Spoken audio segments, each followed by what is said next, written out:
అండి, మేము థాయిలాండ్లో ఉన్నాం ప్రస్తుతం. మేమైతే ఫుకెట్లో ఉన్నాము. థాయిలాండ్ వచ్చి మరి కంప్లీట్గా 10 days ట్రిప్ అండి. సో థాయిలాండ్ కరెన్సీ వచ్చి థాయ్ బాట్ అండి. సో థాయ్ బాట్ నేను మీకు చూపిస్తున్నాను చూడండి.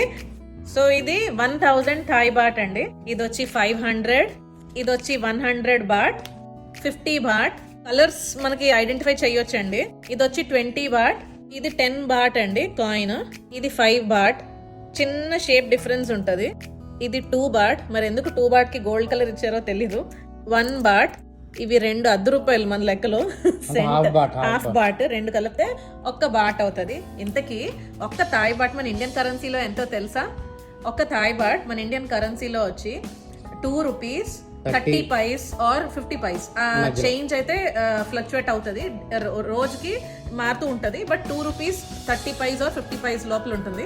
సో మనం ఒక థాయ్ బాట్ కొనాలి అని అంటే ₹2.5 పెడితే మనకు ఒక థాయ్